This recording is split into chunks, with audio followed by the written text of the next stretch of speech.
Welcome to STL City Showdown. I'm AJ, and joined with me is Steve. So if this is the first time you're joining us, we were formerly known as BRB Fancast, but we kind of took a different look at this. Before, we were pretty much like many of the other podcasts out there, and there are a lot of great podcasts out there, by the way. City has so many podcasts compared to many of the other MLS teams. One of the things that we found was really fun for both of us, and I think for the listeners too, was more of what I would call a game approach. Not like a true game show or like Whose Line Is It Anyway, even though I would say we're closer to Whose Line Is It Anyways, but we had some kind of game-like theme.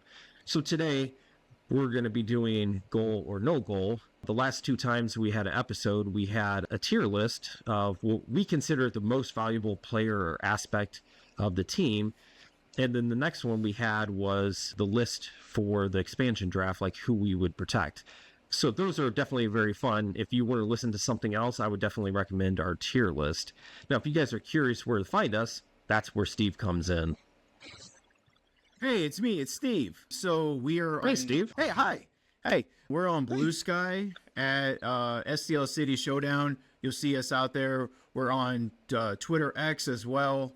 You'll see us on Facebook as Maze Zipper, and we'll be running around as our show account.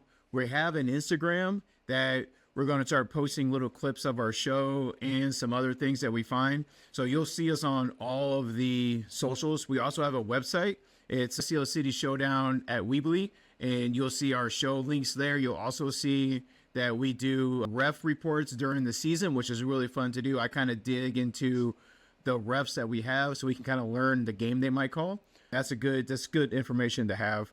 Also, we'll be posting during the season, we'll post our table, our where we stand. We call it our fridge table, and you will see what little magnets we line up where the city ends up. That's pretty much where we are. You can send us an email at any time as well. So it's STL City Showdown. You'll see us there. Hit us up if you ever want to join. We've had some guests in the past, and it's always fun to have another perspective in here. So we look forward to seeing you guys as part of our team here. If you guys haven't listened before, Goal or No Goal is simply just kind of like the Emperor and Gladiator, kind of thumbs up, kind of thumbs down. So it's not just necessarily tweets or Reddit posts, but it could be ideas as well. So for instance, that really lovely little framed photo behind Steve, I would personally say goal. Yes, AJ got that for me. We'll have to show a picture of it on the show when we're done. But my favorite player is Chris Durkin. I've got this little sign there. I call him our little bulldog. And AJ had a signed picture of Durkin, and he says our tagline, "All for City" at the end. So that's a really cool picture, and I'm going to make sure I framed it. That's a really cool, real cool thing. Thank you, AJ. That was really dope. Yes, goal. Yes, goal so, for sure. Do you want to start us off, or would you like me? Yeah, no, I'll be more than happy. So the first thing we have is a report about one of he's still a player of ours, Najumba Blom. The Kaiser Chiefs are looking to activate the buyout clause, and a Redditor named by the name of Secret Jesus, which is, by the way, is my favorite Jesus, the secret one. He commented his fall off has been extreme. I don't know where he fits going forward anyway. So goal or no goal, the fall off for Blom has been extreme. I would say if I had to pick one, I'd probably say goal. There was no doubt. Like I remember last year, I was really impressed. I thought he was going to be a staple going forward into our second and third season, at least for sure. I mean, players always change, but I think he regressed towards the mean. I think this is who he was. And I think personality-wise, between him, Adeniran, and others, I think it just hurt him. And I honestly, kind of good riddance in that sense. It's unfortunate because of another thing I'll talk about here in a minute, but I'll kind of come back to that. What do you think? Yeah, I say it's a goal as well because, like you say, he started off hot. He got that call up to the South African national team. Then he came down with COVID, and he just has never been the same player. And we kind of saw the extreme end this year where we saw a lot of walking on the field. And I think like that final straw was during the PKs where he refused to come out with the team. Hack yelled at him and he just kind of sulked and then disappeared. I think that was one of the, I think it's got to be official the last time we'll ever see that man wearing the badge here. So yeah, I think I think he probably wants to be back home with Kaiser anyway. Probably wasn't comfortable here. And so that's probably a better fit for him. And there is an unfortunate thing to this. And yeah, I'm going to kind of go there, is that there's been a lot of criticism that we've basically been only signing German players. And it doesn't, on the surface, I can understand why some fans are concerned about diversity. We had Adeniran, who obviously didn't work out, had a bad attitude, got sent off, and now Blom as well. It's not necessarily a good look. Although it's tough because when you have a sporting director who is very quite German, who came from the German league, it kind of makes sense that we would be drawing from the place where he knew. Yeah. But ultimately isn't a good look, which is why, hopefully I'm saying his name right, Aboku, who I think is Nigerian, I think would help with that diversity, because we do have a lot of fans here in St. Louis that are quite diverse. And I think that representation for a lot of people it's very important, to be honest. Right.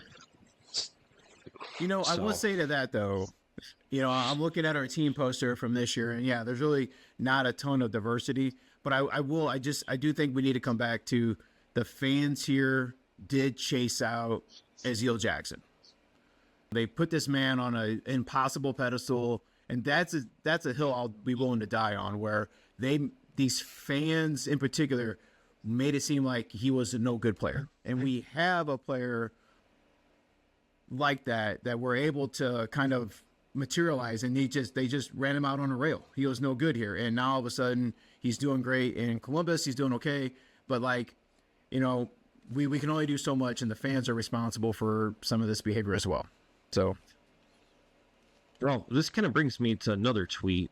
So, ironically, on Twitter, this guy's Gonzo. He's at call M3 Gonzo, and this is an old tweet. It's per my sources.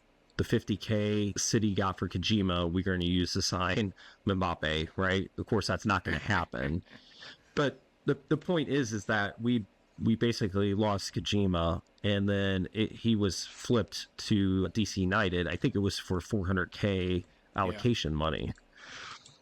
How do you feel about this? And so here's the goal or no goal, because that didn't really have a statement. But I'm going to say on record that I don't think it's that big of a loss. I don't either. That's a no goal. I mean, that's a goal that I don't think it was a huge loss, because Kojima wasn't going to get developmental minutes on the one team here. He can play on the two team. He played on the two team a ton, but he wasn't going to get the minutes here. And his market value coming from us wasn't going to be $400,000. San Diego was able to flip that to DC, but there's clearly we weren't going to be able to, and that's why Lutz was able to have him be non-protected. First year player, we're not really sure where he's going to pan out. We've got now a lot of strong players that can do what he does. So go ahead and just cut bait on that. We got the $50K out of it. It was going to happen. So I think another thing to say is, when people complain about the players that we didn't protect, who are you taking off that list? Exactly. And we literally did an episode on this. Yeah. Exactly. Yeah. And that horse has been beaten. Yeah. And the realistic thing is be happy. If we put Kojima on the non-protected list and we lost him, and you're excited about him as a player, that means there's better players. I mean, we have Hartel, we got Toy Shirt, we got Celio coming back. You got all these guys. Like they're better than Kojima. I know Kojima was kind of that, knight in shining armor when you're at the most desperate moment. But in reality, we have better players. Right. We just do. And it's sad. I mean, he seemed like a cool guy. He was quite versatile, but sorry, guys, we got better players. Dude, it's a business. That's kind of the end of the story. It's a business. Yeah. Yeah. I I don't feel any love lost for players when they go. They're no longer a member of our team, and that's how I see it. I don't. A lot of people in St. Louis seem to get very attached to players. They don't care about players until they're no longer players on our team. Then all of a sudden, it's the greatest loss we ever had, getting rid of that player. So you don't hear people cheering and demanding to see minutes for this player until they're gone. Then all of a sudden, it's how can the team let this happen? Yeah. All right. Do you want to discuss our possible new kits or the schedule? I've got a couple things going on here. The 2025 schedule or our possible new kits. Go ahead and hit the schedule. Nice. All right. So everyone saw the schedule. It's been out now for a couple weeks, and I got some comments. Let's see. I got a comment from Reddit from River Person 8. River Person 8 says, so this is kind of his dream. He says, win the opener against Colorado, spoil San Diego's inaugural match, take down the Galaxy on the road, beat Seattle for the first time in the return home, roll Bradley Carnell's new team in Philadelphia, dominate Austin at home as usual, and it's 6-0-0 heading into Kansas, 5-0 victory, and then it's party time. So, goal or no goal, it's reasonable to expect that. Reasonable to expect that? I hope so, but probably not. I mean, the one thing I like about the MLS is it's a pretty competitive league. I mean, look at Miami, for instance, right? They were supposed to be crowned before the playoffs even started. And what did Atlanta do to them? Yeah, exactly. Boost them. You know, kind of like what they say in American football, right? Any given Sunday. In this case with the MLS, it's any given Saturday. The parity is very competitive in the MLS. So if we go, let's say, 3 wins, 500, like that's not doing too bad. Now, I hope out of 6 games, we're winning 4 and maybe drawing 2 of them. That would be ideal, but that's MLS. Right. Sorry. So let's go over one. Colorado here at home. You think we're beating Colorado? Probably. Okay. Yeah. Fuck San Kroenke. So we got 1 win there.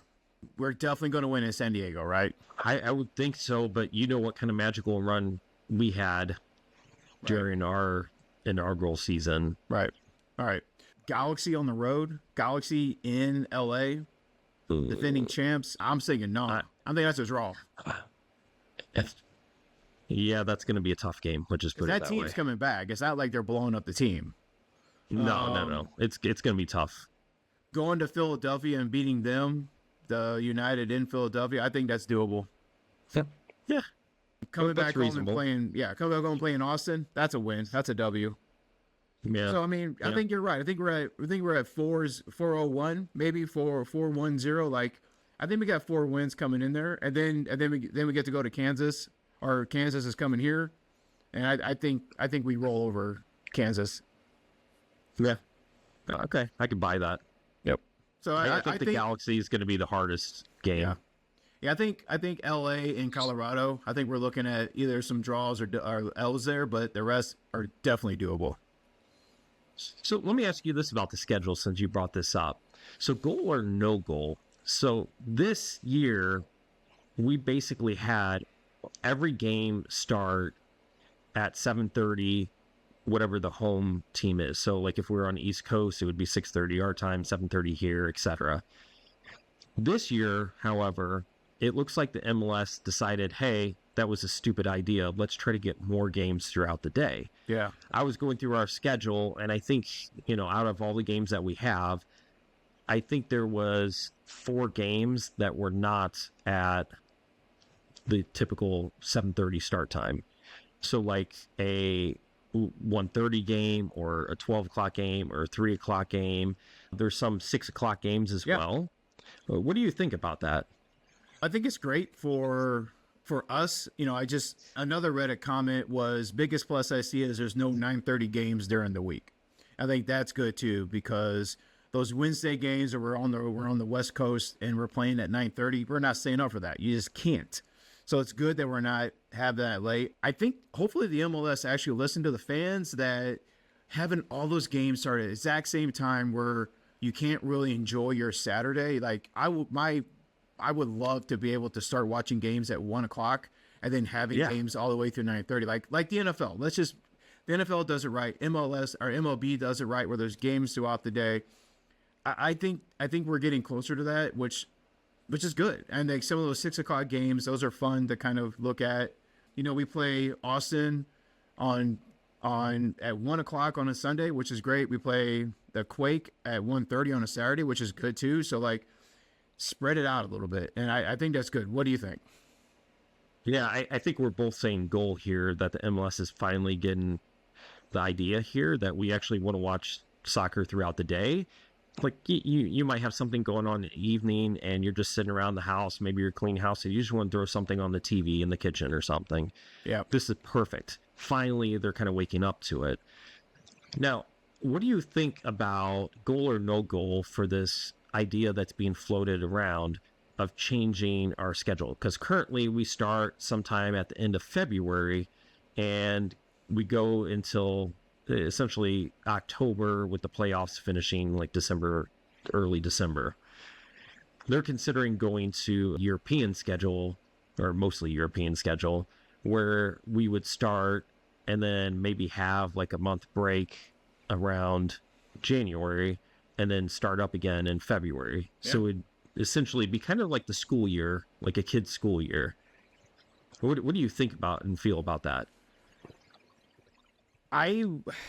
So I'm looking at, it's funny you say that, because I actually have a comment here from Jock Lindsay that said, I'll take the summer heat over the 20-degree winter games. Thank you very much. However, I actually think that's a great idea because it lines us up with that European schedule a little more, where we're not having to wait for these summer transfers to come in June, or in July, and now we can get them more often. And I'll remind people, the schedule right now, we start playing in February and we have home games in March.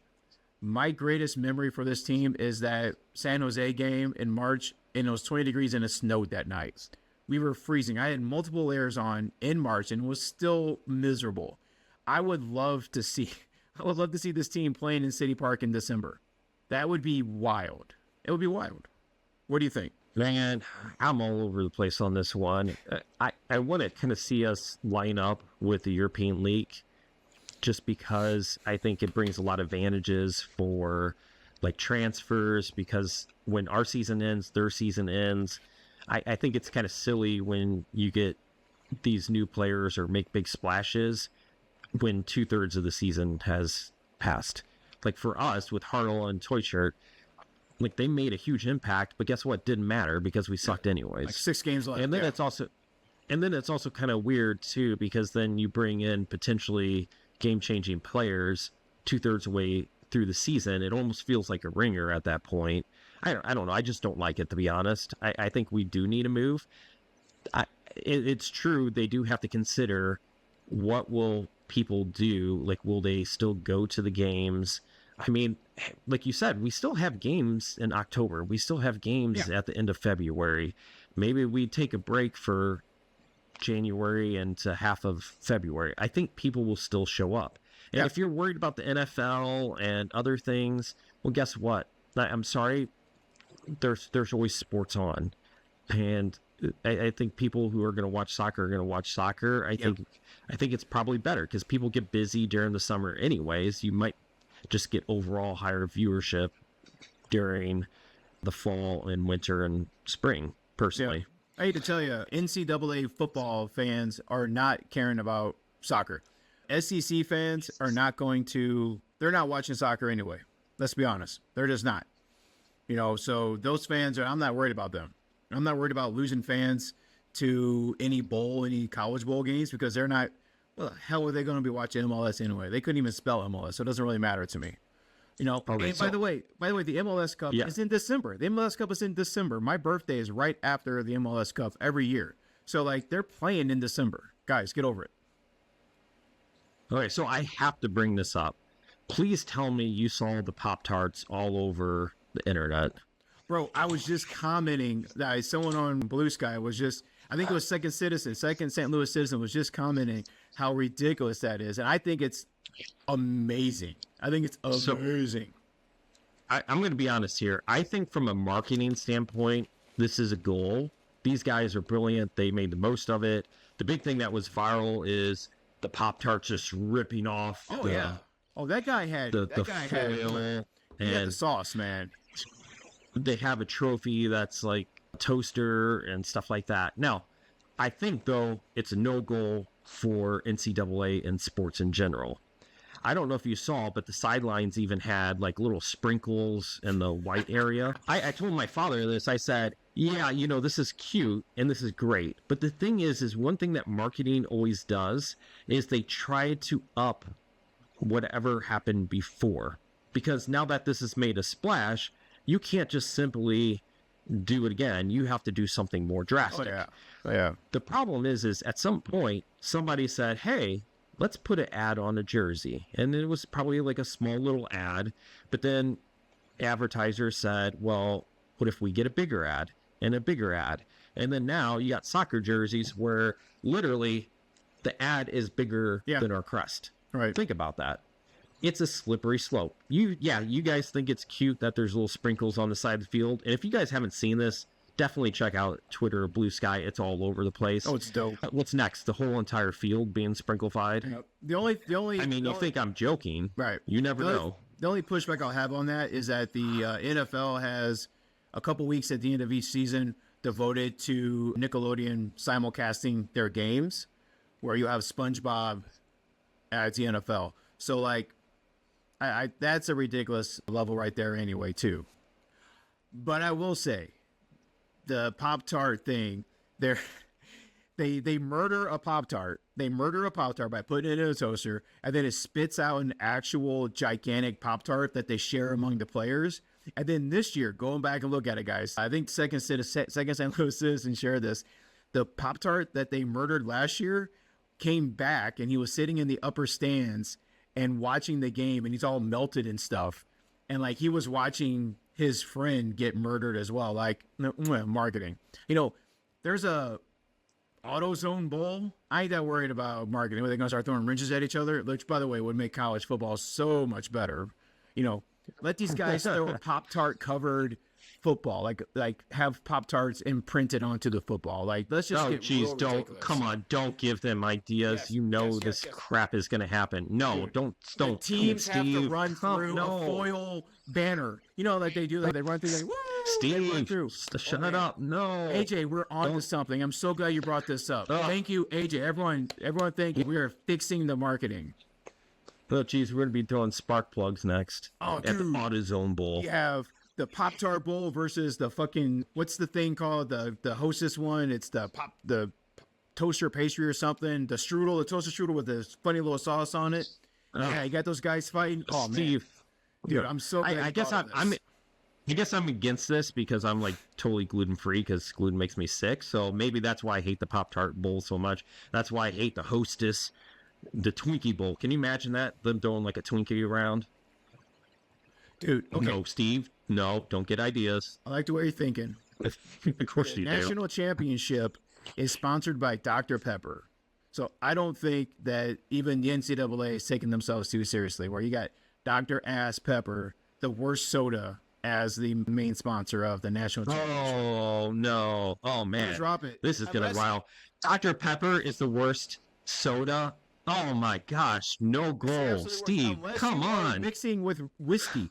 Oh, my God. Dr. Pepper with with some Fireball, forget about it. I will drink that until I can't see, at all. But, like, other than that, get that trash out of here. Don't put that on my table.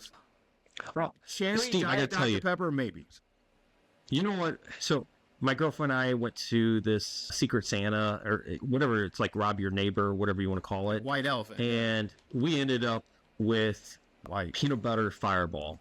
That stuff, holy moly. Like, it's literally like that awesome peanut butter taste without that, like, stickiness that you get when you're eating peanut butter. Amazing. Wait, but you still get the cinnamon of the Fireball? I don't know. Peanut butter? All I tasted was the peanut butter, man. Like, this stuff was good. Okay. So I'll put that in a football game. I'm okay with that. Have those college kids out there drinking their peanut butter Fireball with their Pop-Tarts. Just vomit everywhere. I love it. So actually, Steve, I got another tweet for you since we're talking about the NCAA. So you might not have seen this game. I was watching this yesterday with family, and Cam Ward is the quarterback for Miami, and they were playing Ohio State, and it was a really close, fun game. Now, Cam Ward realistically probably should have sat out this game because a lot of the top draft picks, he's probably the top 3 quarterback, is depending on who you ask, he's 1, 2, or 3, right? He probably should have sat out for this, but he ended up playing for about half the game and then came out. It came out later that it appears that he was only in the game to try to set an individual record, and then basically pulled himself out of halftime when the team is trying to fight to win the game. Okay. So it's a lot of people are saying, hey, he was chasing a record while everybody else was actually trying to win the game. Is that awful? Like, do you think he's a bad guy? No. Or is he NTA? No. Like, not...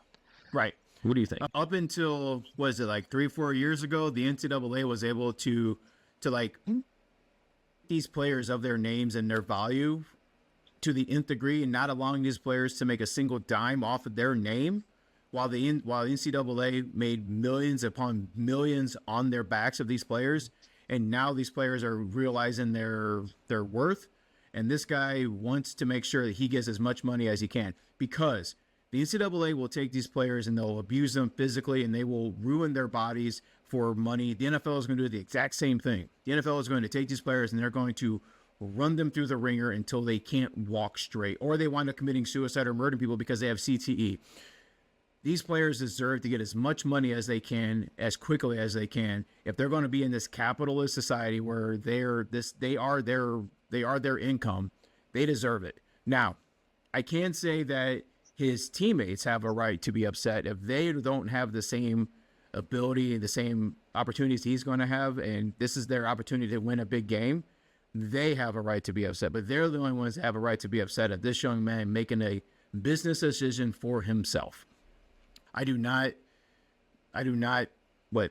disparage any player from making economic decisions. Not when we know what would happen if they don't. If he goes in there and gets hurt, his life is over, because his whole life has been getting ready for football. So you're okay that he was only going into the game for the sake of chasing a record, and when his team is fighting neck to neck, it's, they're basically tied, 60 plus points have been scored. Right. You're okay that his sole reason for being in the game was to chase his own personal record? 100%. I could not care less about the team. I could not care less that Miami wound up losing that game. They were going to lose it probably with or without him. But he has a right to do that. Now, if Mario Cristobal would have done a better job at recruiting backup quarterbacks, that would not have been an issue. Is it his fault that the team doesn't have anyone as good as him behind him to back him up? Nope, not his fault. That's the team's fault. So blame the coach. I'm gonna counter you here. So imagine with City, let's say we have a player who is gonna be leaving the team. Let's say their contract year is up, and there's still like 10 games left in the season, and we're fighting for a playoff spot, which of course our team will own a playoff spot, not be fighting for one. But this is a hypothetical. So we're fighting for a playoff spot, 10 games left in the season, and this player basically says, I tweaked my toenail and I can't play. And basically what he's doing is trying to get out of actually contributing, because he wants to just sit the bench so he doesn't get injured. That way he can get a nice big fat contract at the end of the season. Now, as a fan, I would be ticked off about that, because we are basically paying, whether it's for the MLS season pass or for tickets, to see the best product possible, not for players to worry about their own economic benefit. Right. So in this case, how is that different? Or do you support the player just sitting themselves out and making up / feigning an injury? Right. So to me, supporting the player while still being pissed off about my team's chances, they're not mutual. Like, I can support the player, but still be upset if we don't make the playoffs. I guess what we're looking at, say it's like Hartle, because he's a young guy and he would have an opportunity for another contract once ours is up. This happens in baseball all the time. It happens in sports all the time, where you'll see players kind of either ball out their contract year or sit out because they don't want to get injured. So like, I would kind of expect it as a fan because we've seen it happen multiple times, but it wouldn't feel good as a fan at the moment. Now, for me, the only difference is these players have already gotten their money. They've already gotten some guaranteed money coming in, while a 21-year-old hasn't. 21-year-old hasn't gotten that big contract yet, and he's trying. Because guaranteed big money contracts are no longer a thing in the NFL. I don't know what his NIL numbers look like. But at any rate, it's probably decent. He's still a lot of these guys are getting $1 million, $1.5 million, $2 million a year from some of these top quarterbacks. I mean, I wouldn't say that they haven't hit payday. I mean, imagine if you earned $1.5 million in a year. If you invested right, you're sitting pretty for a long time. I get, yes, some people are going to say $1.5 million isn't like the end all be all money, but that's still pretty decent. But how I look at it is that nil paid for you to be there, not for you to take off when there's an important game. Right. And a lot of fans feel that the bowl game is an important game. So why should I pay you and then you just disappear when we need to do most? Is the Pop-Tart Bowl on the same emotional level as the Rose Bowl, as the Cotton Bowl? Is that the same? Would that have the same judge? Do you know the 2003 Mizzou Tigers won a bowl game? Do you know that bowl game they won? Do you know what bowl game they won? No, because nobody cares. Because it wasn't wasn't a bowl game anyone's going to remember. No one's going to remember other than the players there. So I get that a guy sitting out isn't cool for teamwork. That's something that he has to work out on his own, which, by the way, I'm pretty sure he already has. But when the game was over, he still had to go and look at his teammates. Unless he left as soon as the game was over and never saw them again, he'd have to look at his teammates. He can explain that to them. He doesn't explain that to me. I don't really care. And I don't think that fans should care either. I really don't. What's it going to matter? Yeah, so 5 years from now. This is going to be interesting. Hopefully somebody comments, sends us a message, tell us what you guys think. Yeah. Obviously, there's some differing of opinions here, some right, some wrong. We'll let you guys decide. Okay, just so everyone knows real quick, his NIL value is about $2.1 million.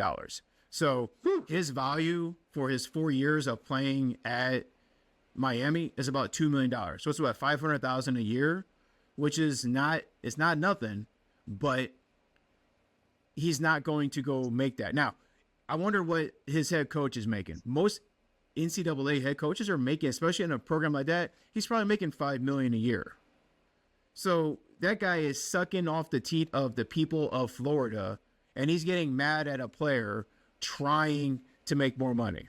I don't want to hear it. I don't want to hear it. If I was making $2 million and someone was telling me you've got a contract coming up where you could make $55 million, but if you get hurt or if you don't make this thing, you're probably going to make $25 million, that ain't even close, man.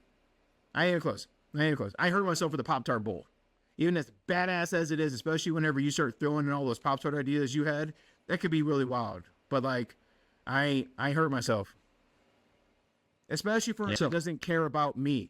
These colleges don't care about the players. Yeah, I'm going to make a quick pivot here for sake of our time. But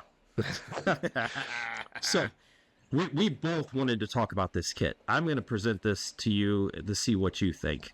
It came out that there was rumors or leaks, however you want to describe it, that our new home kit is going to feature a lot of blue, like the river blue, and it's likely to have stripes. Now, the question I have is the picture that has been kind of floating around is basically alternating diagonal red and blue stripes. Do you think if that literally was our jersey, you'd be satisfied? Oh, no. No. I actually have a comment from a Reddit. Portable Biscuit says, ooh, a nod to venture. Now, kids, come on in. Your Uncle Steve wants to kind of talk to you about a store named Venture. This was a store that was a precursor to Walmart stores and Target, where you could go in and you could walk around and your parents could let you get lost. you can go buy a Frosty, a nice little icy, and you can walk around and see your nice Buster Brown shoes. And the logo for Venture Stores had a diagonal black and white pattern with the word Venture on the bottom. Venture Stores closed in the 90s, and it was sad. But this logo idea is kind of similar to that. So your old Uncle Steve says, go look up Venture Stores. It was a depressing era. All right, but back to reality. Dibs on calling it the Venture Kit. I think that's interesting. But legit. So like, for what I've seen is that footy headlines who posted this leak, what they're saying is that this is just their mock-up of what it could be. They have no idea because City is doing a really good job of keeping the lid really tight on this kit. But like, I would be really interested in seeing the alternate crest as well. Like the one behind you, it's got the logo and it's got the word City on it, St. Louis City. The alternate doesn't have that wording on there. And I think that was really wild to see. I don't think they're going to do that. But I have seen some ideas that it could plan, though. Huh? That was actually the plan. What they had said before is that the kit or the logo that has the St. Louis City on it was essentially put on there because they were worried about brand recognition, that if they only had this part of it, which was a little arch, that people wouldn't realize that it was St. Louis City SC. Yeah. So the goal is that they would do this for a couple years, and then this would be the time that they would go to quote unquote alternative kit, which was really supposed to be the actual logo. This was only supposed to be a temporary logo. Right. I personally like what they should have just did it to begin with, because I mean, come on, like people gravitated towards us, they figured it out, but no. Anyways, I actually like the alternate. I think I've shown some of my artwork. I have hand embroidered and embroidered the alternate logo because it's easier without all those words on it. And I do like that alternate look. What would you want to see in our next kit? I've said this before, that after our home kit, there's no way you're going to be able to top it. Everybody's going to complain about the new home kit. There's no way it's going to be better, because our kit looks it's very well done. It's iconic in St. Louis. I love the gradient kind of blocks that kind of fade out on the left side of, is it the left side? Yeah. Whatever side of the chest. It looks good. The solid red looks good. They're probably going to do something like a European kit where it's just like alternating red and blue bars, whether it's diagonal or whether it's vertical. I mean, look up a lot of the kits. That's all they are. They're just kind of boring, like diagonal lines. At least with the Confluence kit, which I'm wearing. So if you're watching on YouTube, at least there's some like interest in it. Like it's different. It's asymmetric. It's not just alternating lines. And in this case with the Confluence kit, every single kit, if you guys didn't know this, every single kit is different. There's no identical ones. It's literally like a fingerprint. How cool is that? That's so cool. Yeah. I would have to say that at least they've done well with these first two kits, that I got to trust them going into the next home kit. Right. But I also know that Adidas is a big part of this, and Adidas are worried about their designers. I'm just hoping that Carolyn Kindle has a say in this and can be like, hey, this is stupid, come with a better plan. Or we get allowed a third kit this year, and that the team can put its own spin on. If Adidas is indeed requiring certain elements, then we can have an alternate, which would be really cool. I'm looking right now at all of the logos in the MLS, and there's only two that I could see that don't have words on it, like the St. Louis City behind you. And that's Chicago, and it's got the big C, it looks like a fireman's logo, and Portland, where it's got the big X in the shape of a letter T. So like that's the only two logos in the entire league. They're primary logos that don't have wording. So I think there's room for us to have that logo where it doesn't have any wording. You know what it is. You know that's the arch, and you know what city that's related to. I love that logo. I love our logo. So I think the alternate logo would be really dope. Make it the primary. Make that one for like marketing, for like some clothing and stuff where people can obviously see it says St. Louis, but make our primary be that alternate. Okay, Steve, I got something for you. I think we should get rid of Purina and get Poptarts, and our players just wear the Pop-Tart costume. What do you think? Yeah, then they get to come out and Berkey rips the foil off. Yeah, the back of the goal is the foil, and if he ever gets scored on, which he shouldn't, like he gets ripped, and like there's a Pop-Tart behind there. Oh man, see, we got the marketing going on, man. See, your stupid marketing Pop-Tart ideas, it bled into the MLS. My gosh. Yeah, Pop-Tart is ethereal. It's just the next pandemic is going to be a Pop-Tart related pandemic. I just know it. So if you ask me what I think we should do for a kit, it should still be primarily red. I love the red. I love seeing the red out into stands. It creates this awesome red wave. No politic connotation intended. But there's just this red wave of awesome jerseys. If you do a 50% red, 50% blue, I think kills that. Yeah. What I want to see is a very solid color with maybe some accents of blue, sure. Or, like you said, give me a home kit, give me a away kit, then do like a blue kit. Fine, do that. I'm game for that, 100%. I'll buy both jerseys. Yeah, of course I will. Yeah. That pink hued red we have, I love it. I love it. I do too. All right, Steve, before we peace out for today, do you have any things you want to bring up? Well, I'll tell you what, one last thing. Someone asked on Reddit, your favorite moment of the year for this team. And Virtual Concert 8501 says, I would add Tottenham's equalizer in Kansas, maybe Tuckert's Toy Shirt's first goal, or Carnell's surprise firing, and then that Tottenham goal. I was there in Kansas in April when he scored that goal with almost no time left. I was trying to get out of there because it was getting a little hairy for us. And then right as time expired, he scores that goal to tie the match.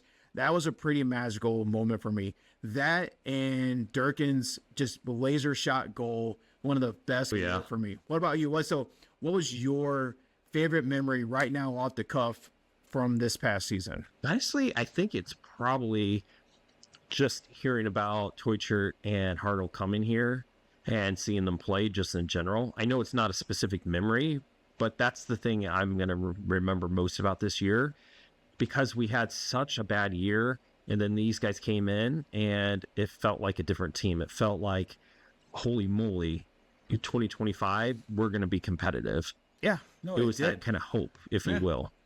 Now, if I had to have a specific memory, I think either of those two are great. Durkin's goal was great, but I think the equalizer, if you had to look for something like a highlight for this year, I think that's a very, very reasonable one. Either that or Nilsson's bicycle. Oh, yeah. I forgot all about that. That actually broke his ribs. So, yeah, I'm not really sure. I'm not really sure if it was worth it, but like, that was a pretty sick goal. Nilsson just runs out on the pitch and he breaks something. Come on. But at least we got something out of it. We got a cool highlight out of it. So, yeah, that was the last thing 100%. I had was, this is going to be posted right before the new year. So, like, I think this season, a good way to close out this season is, like, best moment. And I think that's the whole discussion we got to have, Marco Reus versus Toyert coming, and then we signed Hartle. Like, we got to have some of that excitement of the summer transfer window, and we got to have a lot of discussion 100%. About that. That was pretty cool. Yeah, I dig that. And for anybody listening, I would highly recommend during the season, cue us up. Obviously, there's a lot of good podcasts out there that have great analysis. I am thinking like Matt Baker with Flyover Footy. There's River City Ramble. There's Ball Watching. Like, these guys do a really great job with analysis, but we're taking a different spin to it. So I would look at us as a companion podcast. I would highly recommend, because we're going to focus on things like this. We did a very kind of a leisurely paced goal or no goal, but we're going to intend on doing about what I would call like 3 games a week, something like that. And hopefully we can get some guests during the week, and then we can kind of look at things. And then we love to go through Twitter, Blue Sky, Reddit, looking for the social media to essentially give these people another voice. Let these tweets and posts come to light and basically have some fun with it. Right. Let us be your fun your fun drug dealing cousin. I don't know. Like, go and hang out with those straight guys and come to the back of the church, hang out with us and smoke some cigarettes. That's fun. Oh, man. So anyways, guys. Hey, thank you for spending this year with us. Thank you for spending this year with us. Thank you for all your support. You know, AJ and I have been doing this since, what is it, like week 4 or something? Like, we actually jumped right in pretty early in this season. So it's been exciting. You know, the reaction we get online seems really cool. So we're going to continue to do this throughout this postseason and into the season. By the way, the season starts in like 6 weeks or so. So like, that's pretty wild to think that we're almost ready for the next season. So we look forward to seeing you guys throughout this process. Don't forget to hit us up. Check us out on all of our socials. And, you know, AJ, thank you for starting this and thank you for inviting me along. This has been a great experience. Helps to talk to someone else who really cares about this sport as well. So it's really cool stuff. All right. Well, what does Chris Durkin behind you say? All first. No, he says all first.